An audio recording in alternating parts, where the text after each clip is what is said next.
Hello my dear student, आप सभी का इस ऑनलाइन प्लेटफॉर्म पर स्वागत है।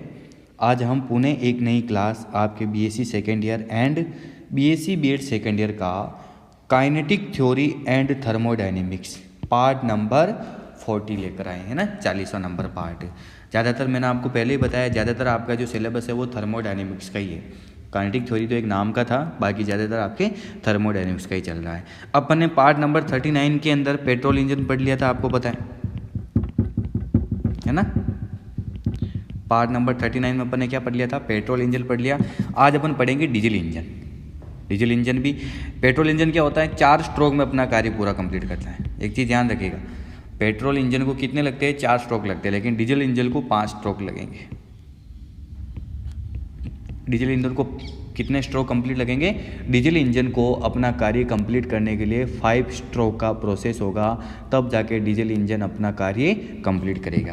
तो चलो आइए आज अपन डीजल इंजन का देख लेते हैं कि अपने पास टॉपिक हो जाएगा आपका डीजल इंजन। डीजल इंजन, ठीक है ना। डीजल इंजन,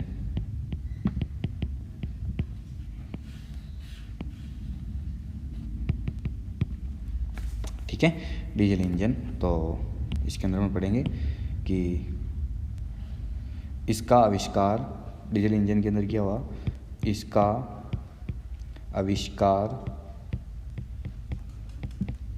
आविष्कार जर्मन वैज्ञानिक हुआ था एक। इसका आविष्कार जर्मन वैज्ञानिक डीजल, उसका नाम ही क्या था? डीजल। इसका आविष्कार जर्मन वैज्ञानिक डीजल ने किया, है ना। ध्यान रखिएगा कि इसका आविष्कार जर्मन वैज्ञानिक डीजल ने किया। डीजल इंजन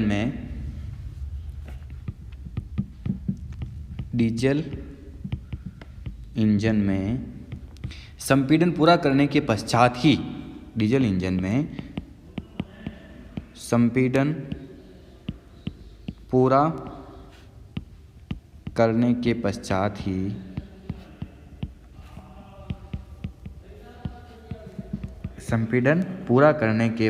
ही डीजल को अलग से प्रवेश कराया जाता है।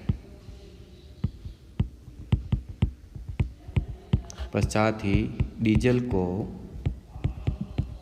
अलग से प्रवेश कराया जाता है। इसमें देखिए ध्यान से आप, है ना। उसमें तो क्या हो रहा था पेट्रोल इंजन में कि पेट्रोल इंजन में पेट्रोल और वायु का मिश्रण दोनों एक साथ जा रहे थे, लेकिन इसमें कंप्रेस पूरा होगा जब अपन संपीड़न वाला प्रोसेस करेंगे। कंप्रेस पूरा होने के पश्चात अपन डीजल को अलग से प्रवेश कराया जाता है, ठीक है। जिसके कारण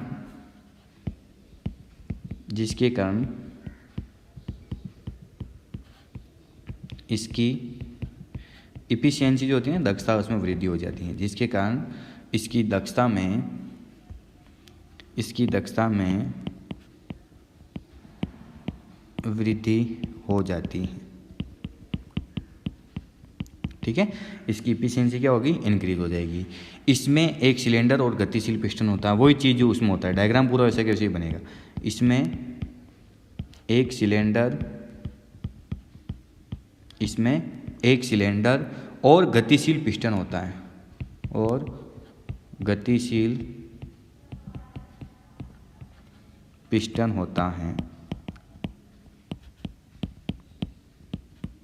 इसमें एक सिलेंडर और गतिशील पिस्टन होता है। इसमें 3 द्वार होते हैं, इसमें 3 गेट्स होते हैं। इसमें 3 द्वार होते हैं। कितने गेट होते हैं? 3 गेट होते हैं। एक वायु के प्रवेश के लिए, इसमें कितने द्वार होंगे आपके पास? 3 द्वार, है ना। एक इसमें स्पार्क प्लग नहीं होता है। एक वायु के प्रवेश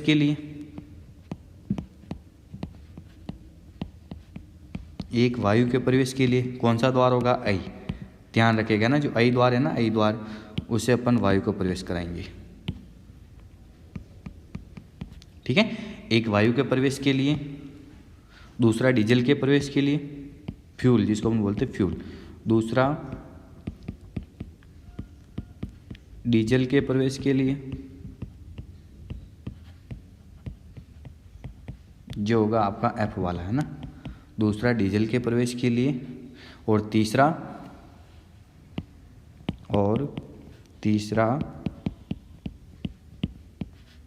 अनुपयुक्त गैस के निकास के लिए, अनुपयुक्त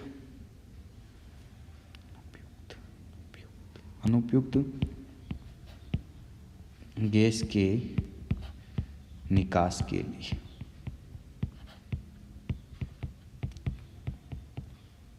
ठीक है, निकास के लिए ओ होता है, 3 द्वार। ठीक है, ध्यान रखिएगा, उसमें तो स्पार्क प्लग लगा होता है, और एक आई द्वार है, देखो ना, इसमें 3 द्वार होते हैं। एक वायु के प्रवेश के लिए आई, डीजल इंजन के लिए सिर्फ अपन वायु को प्रवेश के लिए आई द्वार का उपयोग लेंगे, और दूसरा से डीजल अपन प्रवेश कराएंगे एफ, और तीसरा जो होता है वो अनुपयुक्त गैस, जो गैस अनुपयुक्त हो जाएगी उसके निकास के लिए ओ होता है। ठीक है, और यह इंजन 5 स्ट्रोक में चक्र पूरा करता है। यह इंजन 5 स्ट्रोक में, वो तो 4 में था, ये 5, ये इंजन 5 स्ट्रोक में चक्र पूरा करता है। ठीक है, ये इंजन क्या करेगा, आपका 5 स्ट्रोक में अपना प्रोसेस पूरा कंप्लीट करेगा, तब जाके ये सिस्टम आपका बैठता है। तो एक बार इसको देख लीजिए आप कि इसका आविष्कार जर्मन वैज्ञानिक किसने किया था, डीजल ने किया। और डीजल इंजन में संपीड़न पूरा करने के पश्चात, जब कंप्रेस पूरा हो जाएगा उसके पश्चात ही डीजल को अलग से प्रवेश कराया जाता है ना, जिसके कारण इसकी दक्षता में क्या होती है, वृद्धि हो जाती है। इसमें एक सिलेंडर और गतिशील क्या होता है, पिस्टन होता है।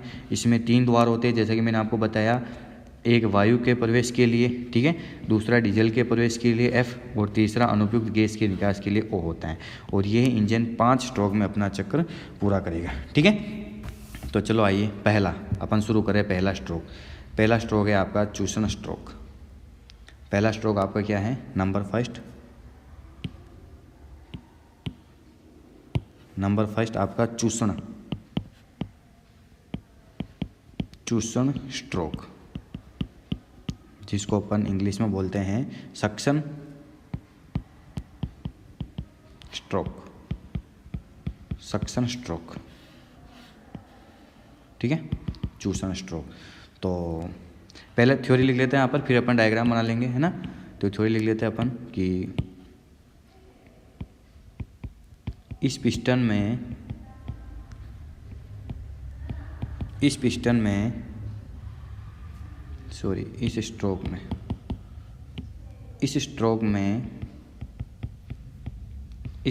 में पिस्टन 30 मिनट हो रहेंगे ना, 30 में मतलब है 5 बार, 1 2 3 4 5 6 बार, धीरे धीरे। इस स्ट्रोक में पिस्टन बाहर की ओर गति करता है। इस स्ट्रोक में पिस्टन बाहर की ओर गति करता है ना। इस स्ट्रोक में पिस्टन क्या होगा आपका, बाहर की ओर गति करता है, और साथ ही आई द्वार खुल जाता है, और साथ ही आई द्वार खुल जाता है ना। इस स्ट्रोक में पिस्टन क्या करेगा, आपका बाहर की ओर गति करेगा, और साथ ही आई द्वार खुल जाता है, जिससे एक एटीएम दाब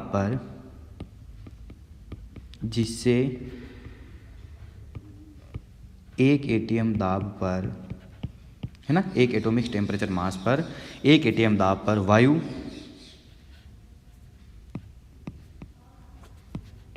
सिलेंडर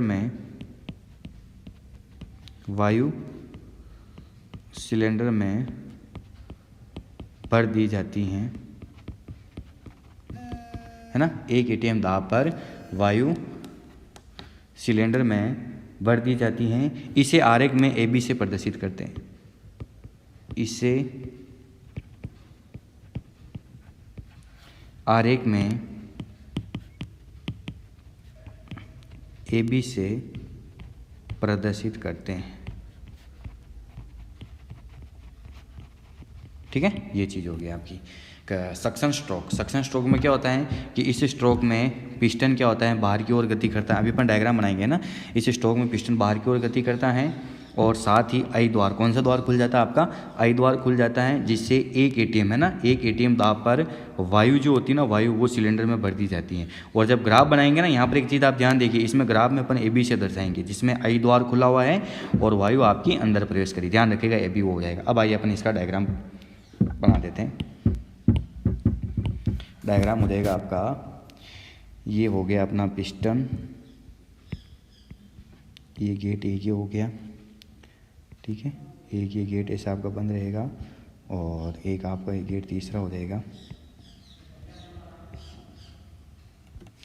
ये आपका कंप्लीटेड चीज़ है, ठीक है, ये आपका पिस्टन हो गया और ये गेट आपका बंद है, वो गेट फिलहाल, इसमें पिस्टन आपका बाहर की ओर गतिशील है, ये बना और ये हो जाएगा आपका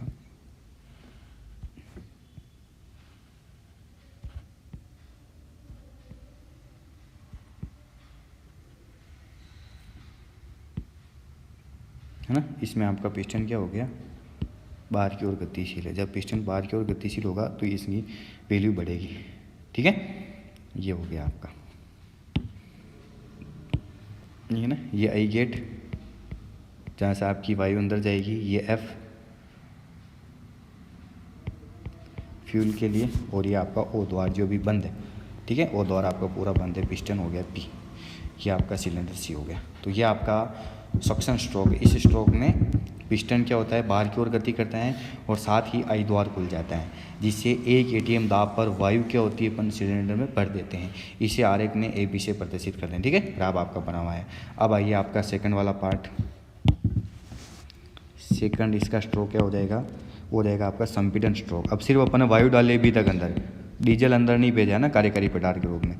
संपीड़न स्ट्रोक यानी कंप्रेस स्ट्रोक, कंप्रेस स्ट्रोक, ठीक है, ओके। इसमें क्या होगा, इसमें आपका पिस्टन अंदर की ओर गति करेगा, है ना, तो अपना डायग्राम वैसे बन जाएगा। इसमें अब आपके तीनों द्वार बंद हो जाएंगे, बस आपका ये द्वार जो है वो ऐसे कैसे रहेगा, इसमें आपके तीनों द्वार बंद, और ये हो गया आपका डायग्राम।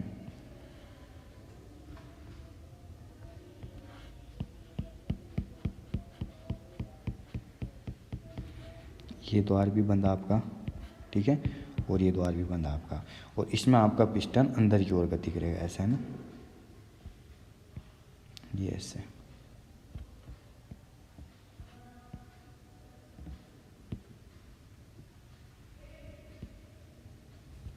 ठीक है, ये ऐसे अंदर की ओर। जब ये अंदर की ओर गति करेगा तो ये पिस्टन आपका ऊपर उठेगा।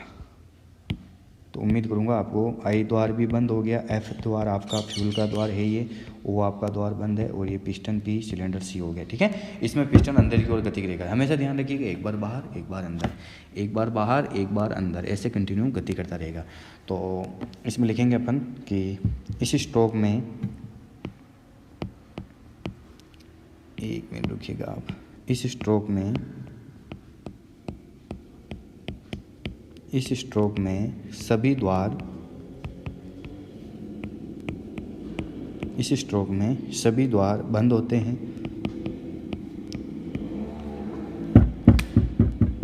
है ना, जो खुला हुआ था उसको भी अपन ने बंद कर दिया। तो इस स्ट्रोक में सभी द्वार बंद होते हैं और पिस्टन अंदर की ओर गति करता है, और पिस्टन अंदर की ओर गति करता है, और पिस्टन अंदर की ओर गति करता है, जिससे वायु का ताप, जिससे वायु का ताप 1000 डिग्री सेल्सियस, 1000 डिग्री सेल्सियस तथा दाब कितना 35 एटीएम, है ना। ताप तो कितना हो जाएगा 1000 डिग्री सेल्सियस तथा दाब 35 एटीएम हो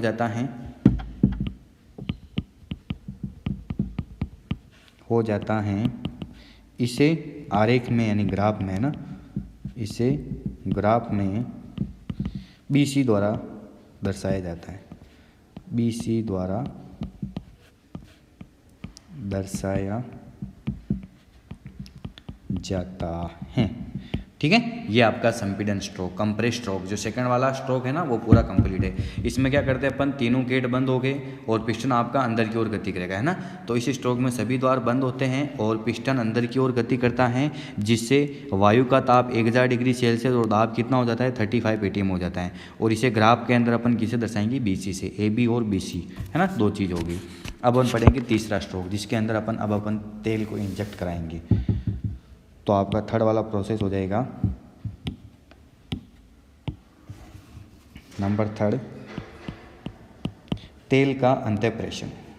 थर्ड क्या हो जाएगा आपका, तेल का अंत्यप्रेषण।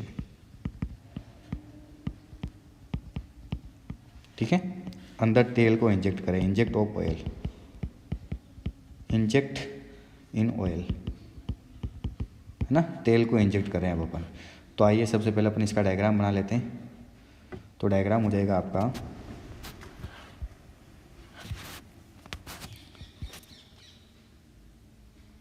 इसमें क्या होगा कि बिल्कुल आपका सीधा रहेगा डायग्राम, है ना। इसमें अपन तीसरा गेट खोल लेते हैं, तीसरा गेट खोल लेते हैं।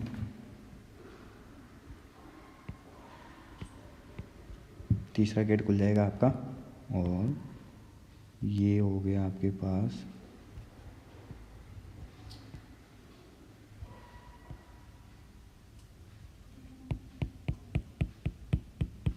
ओके, ये बन गया आपके पास डायग्राम।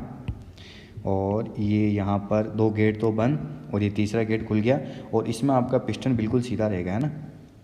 इसमें आपका पिस्टन क्या रहेगा, बिल्कुल सीधा रहेगा, अपन इसमें कोई भी चेंजेस नहीं होगा। ठीक है, एक चीज़ ध्यान रखिएगा आप, आपका पिस्टन बिल्कुल सीधा रहेगा। यस, आई द्वार बंद है, F द्वार को खोल दिया, O द्वार भी बंद है, आपका पिस्टन P और ये आपका सिलेंडर C हो गया। ठीक है ना। तो आइए वही चीज़ इसके अंदर, इंजेक्ट ऑफ ऑयल। तो अपन इसके अंदर लिखेंगे कि जैसे ही वायु का तापमान, जैसे ही वायु का तापमान,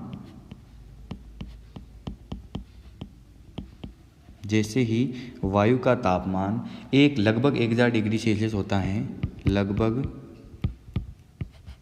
1000 डिग्री सेल्सियस होता है ना। जैसे ही वायु का टेम्परेचर कितना बढ़ रहा है, लगभग 1000 डिग्री सेल्सियस होता है, तो इंजन द्वार F खुल जाता है, होता है, तो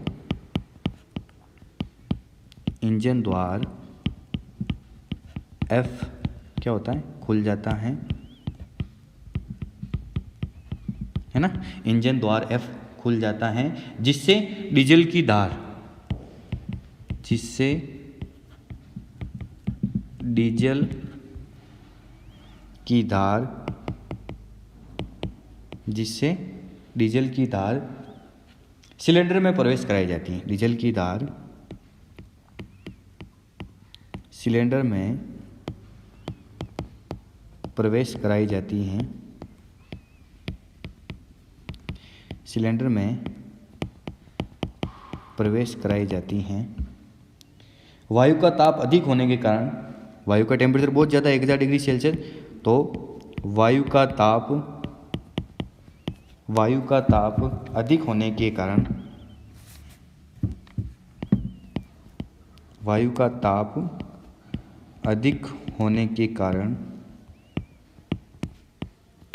है ना, वायु का टेम्परेचर बहुत ज़्यादा है, तो वायु का ताप अधिक होने के कारण डीजल उसके संपर्क में आते ही गर्म, है ना, प्रज्वलित हो जाएगा।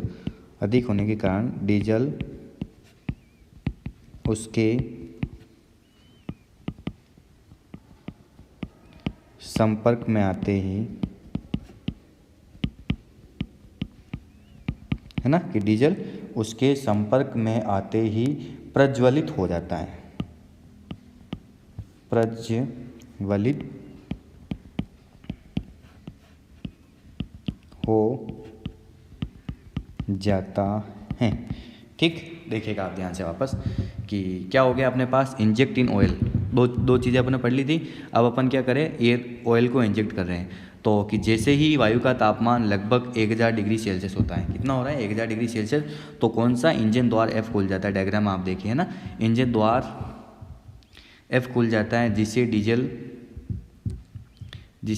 डीजल की धार है ना, डीजल की धार सिलेंडर में प्रवेश कराई जाती है। यहाँ से देखिए डायग्राम है ना, और वायु का ताप अधिक होने के कारण डीजल उसके संपर्क में आते ही, जैसे ही डीजल उसके संपर्क में आया वो क्या हो जाएगा, प्रज्वलित हो जाएगा। अब जैसे ही प्रज्वलित हुआ तो और टेम्परेचर बढ़ जाएगा, तब आगे क्या हो जाएगा, वो प्रज्वलित हो जाता है और वायु का ताप बढ़कर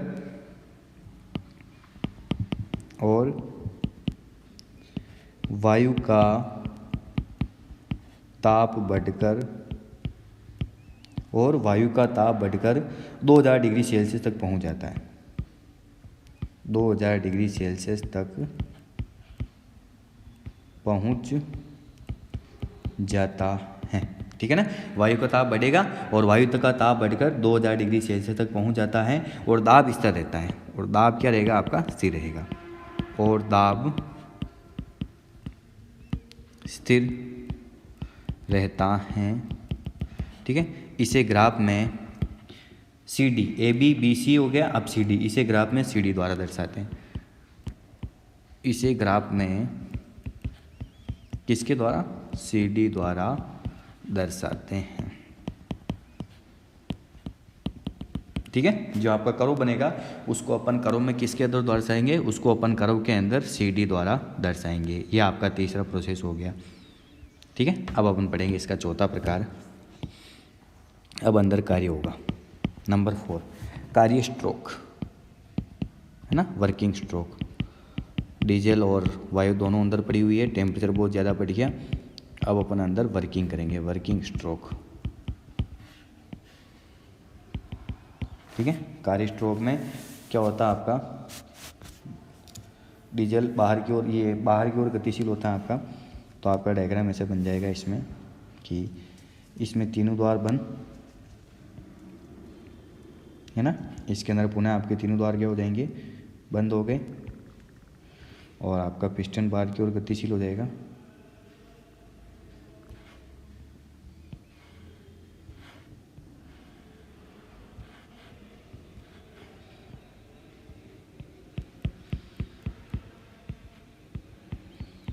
ये आपका पिस्टन बाहर की ओर गतिशील हो गया, और ये इसमें ये है ना, पुनः ऐसे बाहर की ओर गतिशील, ये आपका पिस्टन पुनः बाहर की ओर गतिशील हो गया है ना, ये एरो ऐसे बाहर की ओर गतिशील पिस्टन, और बाहर की ओर गतिशील गिरेगा तो ये हो जाएगा। ठीक है, यस, आइए,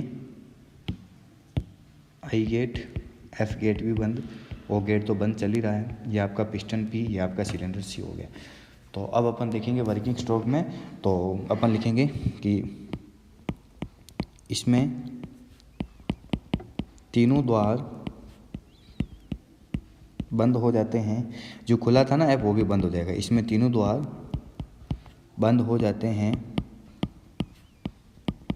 है ना, कि इसमें तीनों द्वार बंद हो जाते हैं, और उच्च ताप व दाब वाले मिश्रण का, और उच्च ताप व दाब वाले मिश्रण का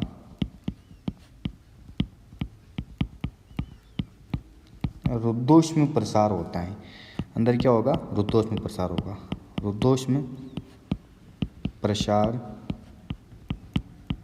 होता है, उच्च ताप व दाब वाले मिश्रण का रुद्धोष्म प्रसार होता है, जिससे पिस्टन तीव्र गति से आगे की ओर बढ़ता है, यानी बाहर की ओर निकलेगा ना, जिससे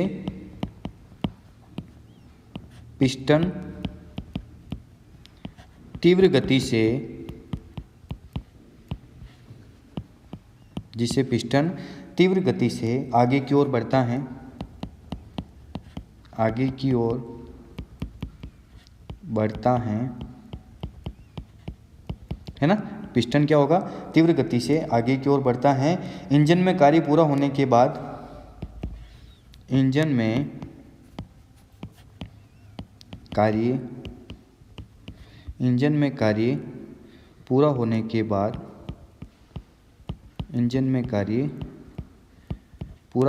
बाद मिश्रण के ताप व दाब में कमी हो जाती है। मिश्रण के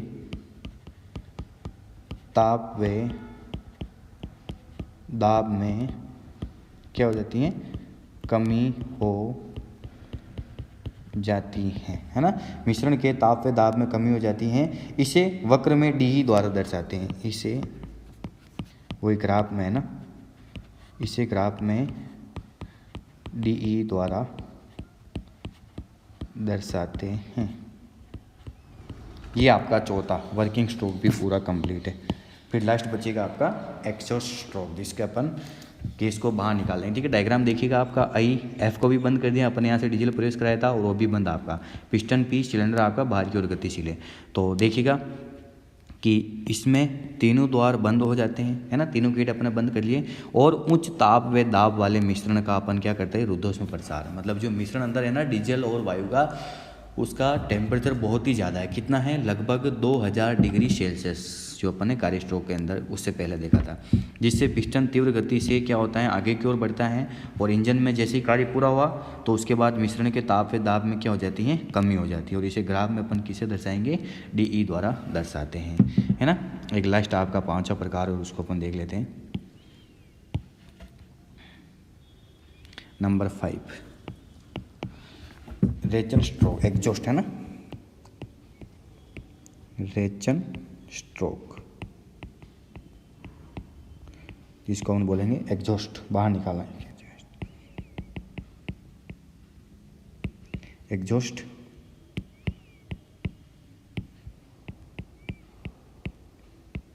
स्ट्रोक,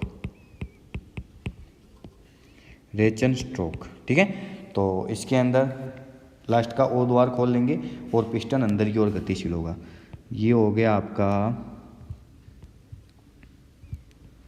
लास्ट का ओ द्वार खुल गया और पिस्टन आपका क्या हो जाएगा? पिस्टन आपका अंदर की ओर गतिशील हो जाएगा। हाँ जी, ये देख लीजिए आप, ये हो गया आपका पिस्टन अंदर की ओर गतिशील।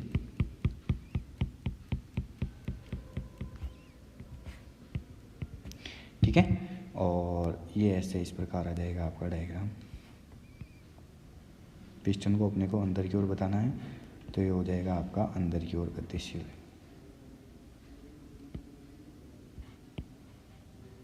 पिस्टन आपका अंदर की ओर गतिशील, जिससे ये भी ऊपर की ओर बढ़ेगा। ठीक है ना, ये हो गया आपका। आई तो बंद है ही, ओ द्वार अपन ने खोल लिया।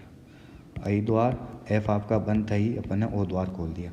पिस्टन पी और सिलेंडर सी, है ना, ये अंदर की ओर गतिशील है। तो अंत में इसमें लिखेंगे अपन कि अंत में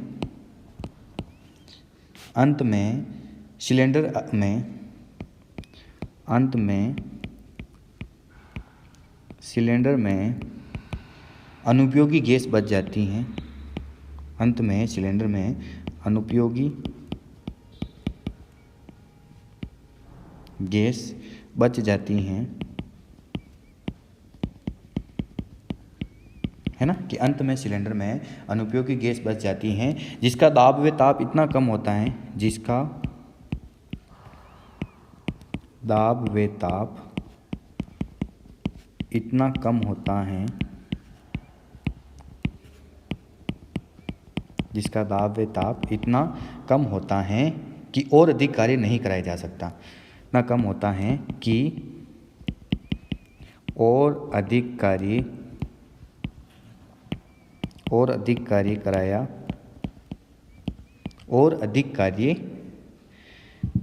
कराया नहीं कराया जा सकता है। और अधिक कार्य नहीं कराया जा सकता है ना। और अधिक कार्य नहीं होगा तो और अधिक कार्य नहीं कराया जा सकता है। इसे द्वार ओ से बाहर निकाल देते हैं। इसे द्वार ओ से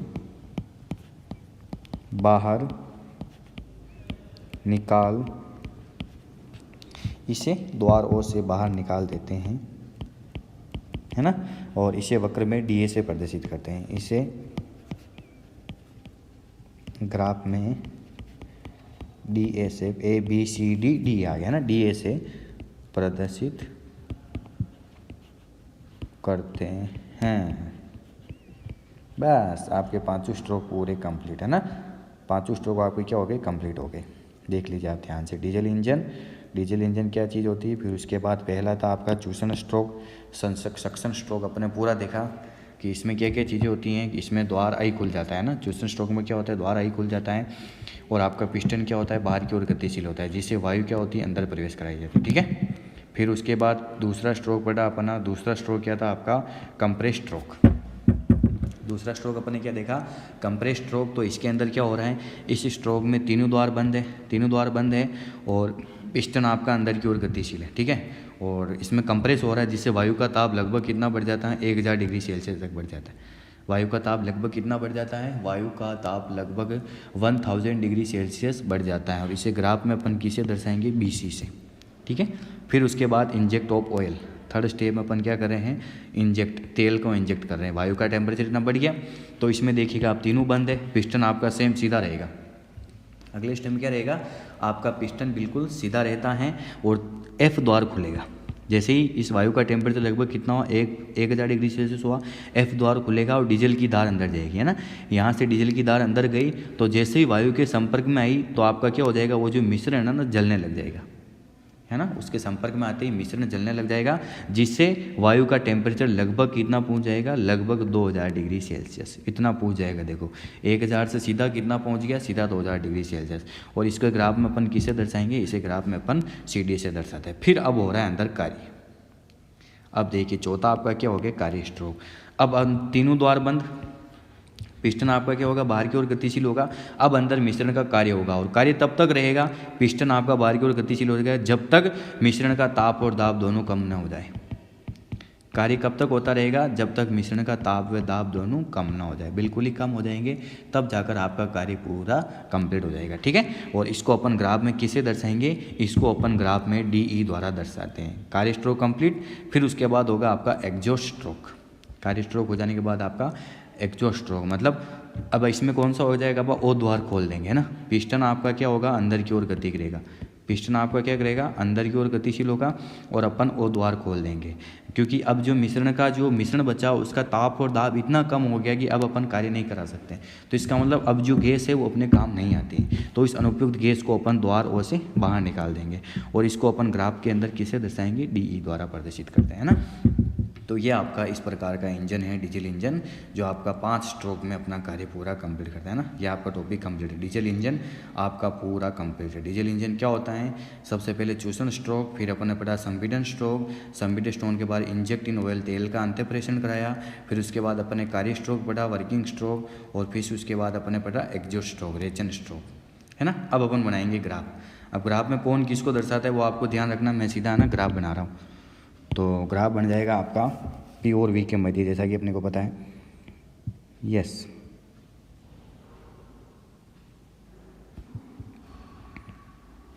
P और V के मध्य आपका ग्राफ बनेगा। इधर तो हो जाएगा आपका P और इधर हो जाएगा आपका V, है ना। P और V के मध्य the curve between P and V। तो स्टार्टिंग होगी ऐसे, इस कर्व की स्टार्टिंग ऐसे हुई, ठीक। फिर उसके बाद ये गया ऐसे B पर, फिर उसके बाद ये पहुंचेगा ऐसे, है ना।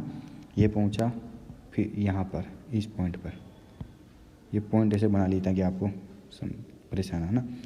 फिर उसके बाद ये ऐसे पहुंचेगा, ठीक है। फिर उसके बाद ये ऐसे पहुंचेगा। अब ग्राफ ही ऐसे बने हुए जब अपन कुछ नहीं कर सकते ना। फिर उसके बाद ये ऐसे मिल जाएगा, नहीं ये आपका ना ऐसे मिलेगा, ठीक है। ये आपका A से पहुंचा B पर, है ना। फिर उसका आपका पाथ B से पहुंचा C पर, फिर C से पहुंचा D पर, फिर D से आया E पर, और E से पुनः क्या आ गया आपका A पर आ गया, है ना। ये ऐसे पूरा ग्राफ देखिए आप सिस्टमेटिक तरीके से, A से B, B से फिर C पर, C से एस से बी, बी से सी से डी से वापस ई और ई से पुणे बी से टच होता हुआ अपना ग्राफ कंटिन्यूटी रूप में ऐसे पड़ जाएगा। ठीक है ना। तो आप चाहो तो ऐसे बता भी सकते हो कि ए बी किसको दर्शा रहा है, बी सी किसको दर्शा रहा है ना, और सी डी किसको दर्शा रहा है। वैसे लिखने की जरूरत तो नहीं, लेकिन अगर आप लिखना चाहो तो आप यहाँ पर लिख सकते हो, है ना। ए बी, इस कर्व के अंदर ए बी किसको दर्शा रहा है कि इस कर्व के अंदर जो ए बी है ना, ए से बी, वो आपको दर्शा रहा है कि वायु का प्रवेश, वायु का द्वार आई से इंजन में प्रवेश, है ना। वैसे लिखने की जरूरत नहीं, लेकिन अपन चाहो तो ऐसे लिख सकते हैं, है ना, कि वायु का द्वार आई से इंजन में प्रवेश। उसके बाद बी सी किसको दर्शा रहा है ना। जैसे ए बी दर्शाया ना, वैसे बी सी किसको दर्शा रहा है, बी सी दर्शा रहा है संपीड़न स्ट्रोक, कार्य हो रहा है। बी सी आपका किसको दर्शा रहा है, बी सी आपका दर्शा रहा है संपीड़न स्ट्रोक, अंदर क्या हो रहा है, डीजे कार्य हो रहा है, उसको दर्शा रहा है ना। फिर उसके बाद सी